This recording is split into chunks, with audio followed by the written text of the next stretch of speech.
Welcome to the Hidden Spring Farms orchard here in Horseshoe Valley, Ontario, Canada. We raise khaki Campbell ducks, miracle white Campbell ducks, and some guard Emden geese in our orchard on the farm to handle and control the pest situation. Come on, ducks. It's time to go to work. Come on, guys.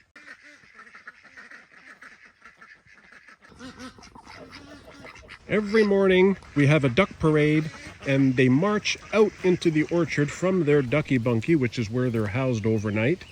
And they basically go for the newly built pond right away to have a dip.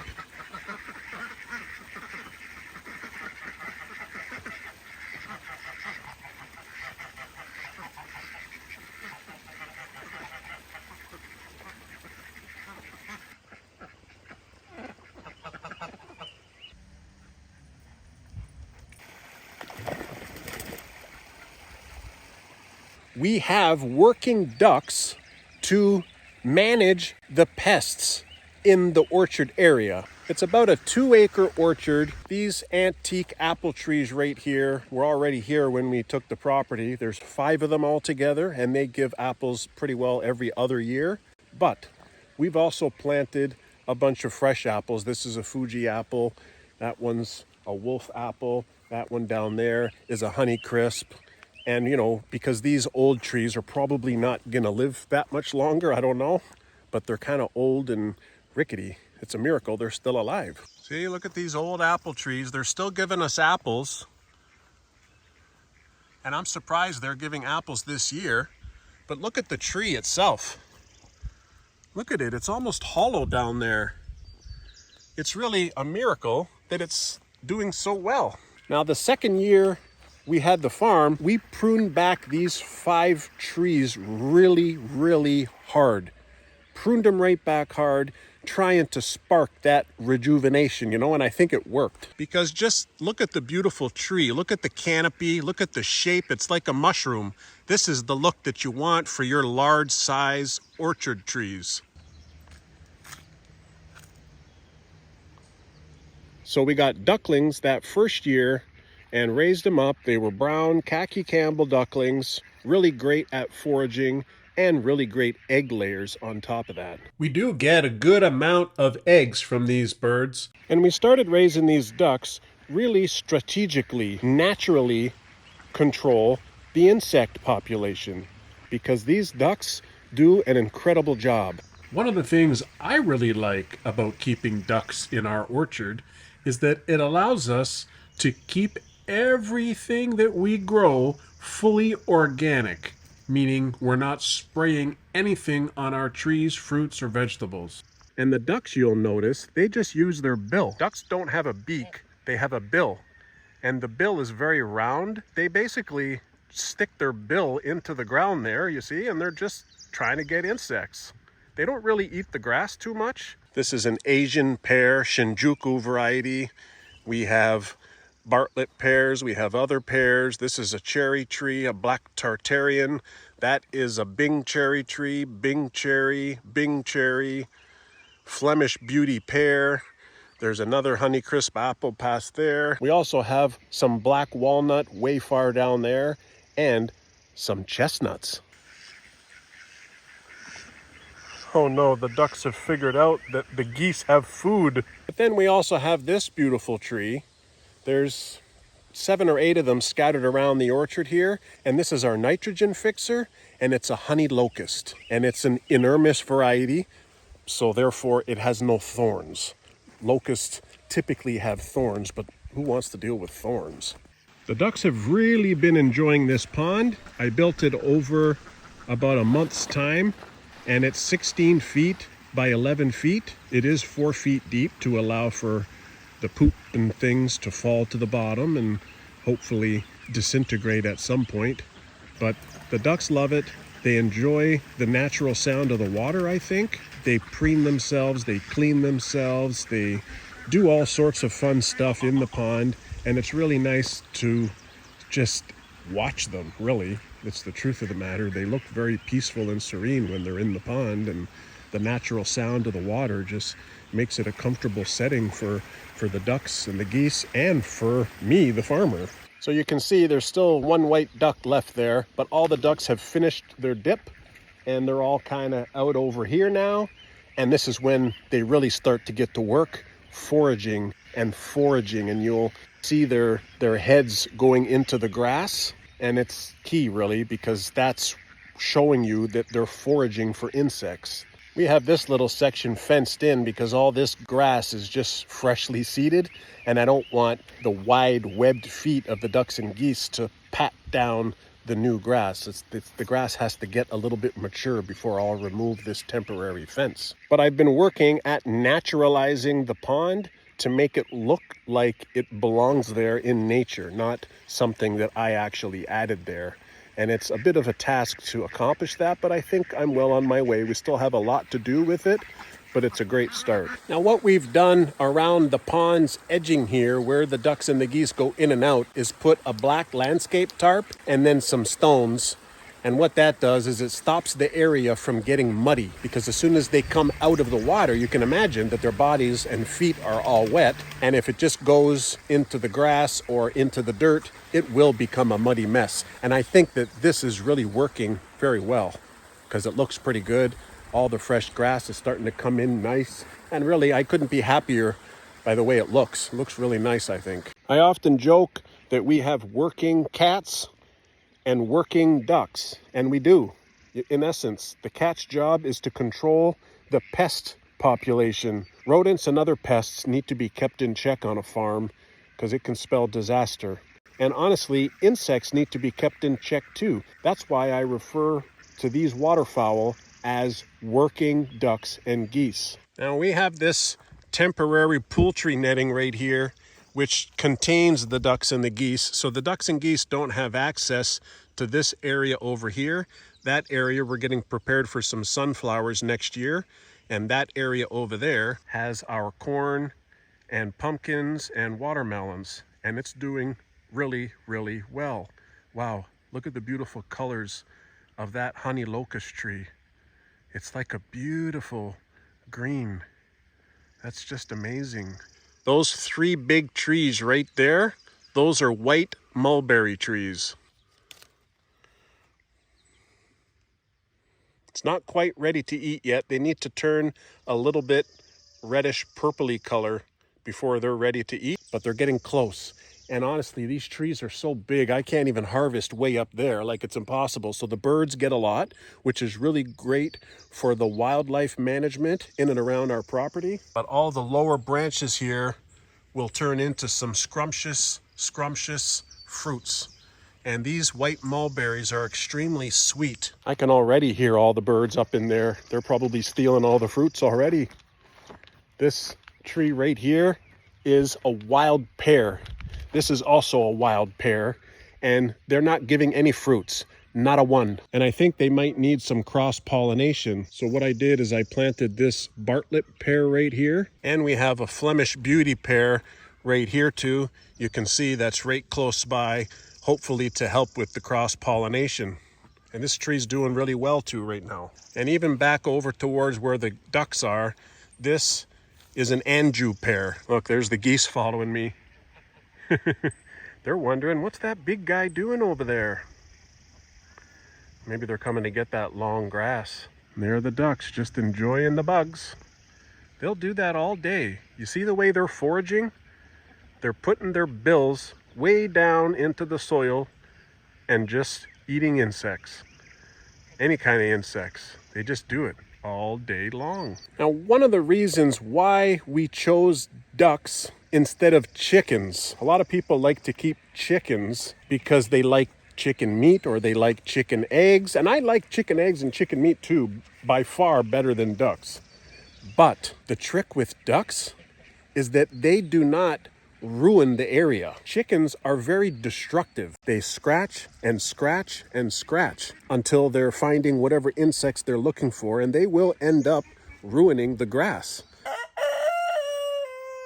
Here's all the grass in the chicken yard, and it's all chewed up because the grass gets scraped up by the chickens. You see how there's no more grass? Hi, goslings, how are ya? You okay?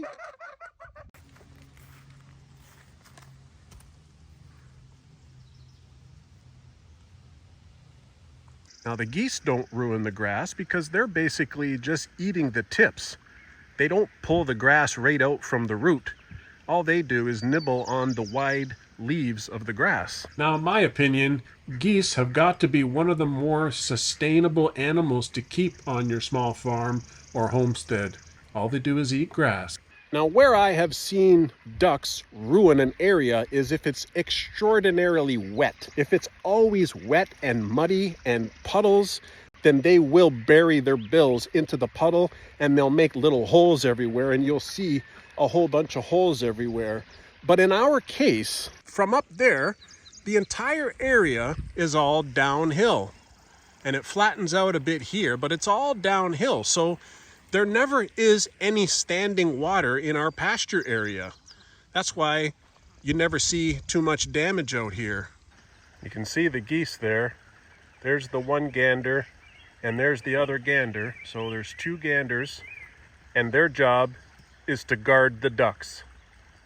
There's two other female geese in the goose caboose. That's where they live in the nighttime.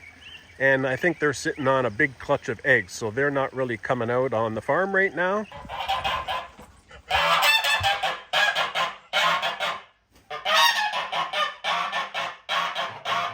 We have Emden geese that act as guards for the ducks, and what they do is they squawk, squawk, squawk, honk, honk, honk, and they're very obnoxious and annoying and loud, and nobody really wants to mess with a goose, including wildlife. Nobody really wants that pain, you know?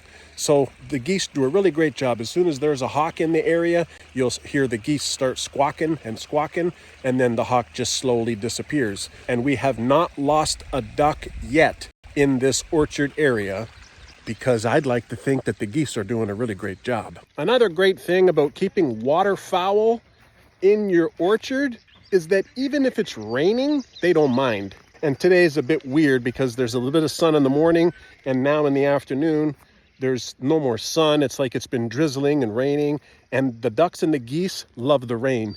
So if you're in a climate that has a lot of water, a lot of rain, ducks and or geese are for you. I see you guys watching me. I see you watching me.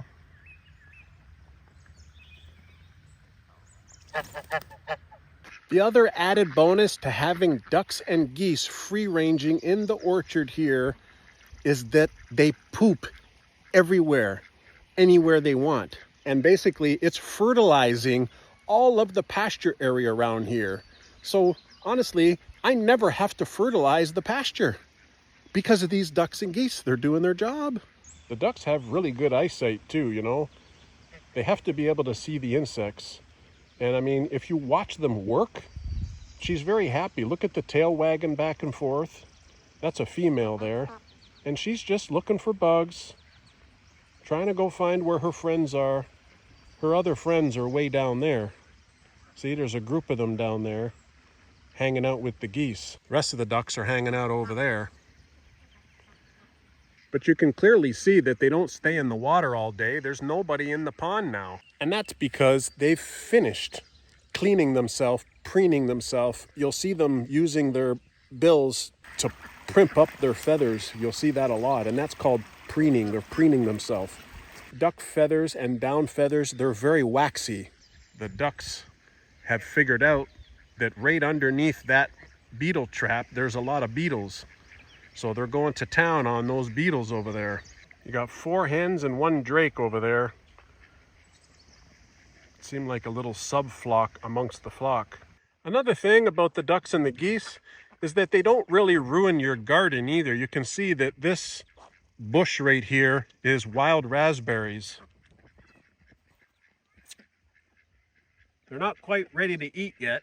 One real cool thing about our 2 different types of ducks that we have is that all of those white ducks right there, they were hatched from the brown ducks. That's why I call them miracle ducks. Because, I mean, how can that even be possible? They're purebred khaki Campbell ducks, meaning khaki color, like the brown color. But they hatched out white ducks. That's just nature. Nature's incredible. What can you say, you know?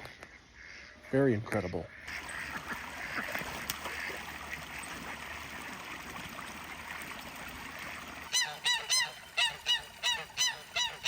We do eventually have plans to completely fence in the orchard here. That's like all the way over there, all the way up there. And that's just probably going to happen sometime in the next year or two. And then the ducks will just have free reign of any of the area in these 2 acres. And also, because the geese are so loud and proud, they also help keep away the chipmunks and the squirrels and the raccoons who want to steal the fruit off the trees, because they just don't want to deal with the geese, so they stay away. Another great thing about ducks is that they're very easy to herd and contain. They can't really fly more than a few feet off the ground, so they never really get over this fence.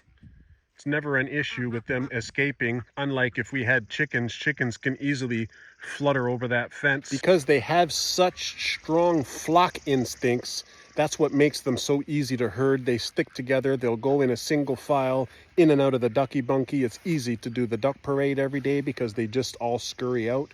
They're excited to get out to the pond, you know. But all the ducks are right there right now. I don't see any ducks anywhere else. There's just, that's all the ducks. They all sticking together, and maybe sometimes they'll go off on their own in smaller groups. But I think for the most part, that's what allows me, the farmer, and my dog, Olive, to manage the geese. Because, you know, sometimes Olive helps me herd the ducks back into their house at the end of the night. Tulugana, ducks! Tulugana! Tulugana! Tulugana! Time to go to bed. Time to go to bed, ducks.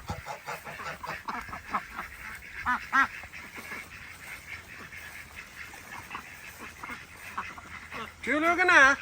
Tulugana means go to bed in Tagalog, the Filipino language.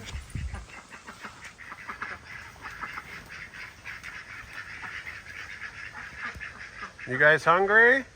Good job, ducks.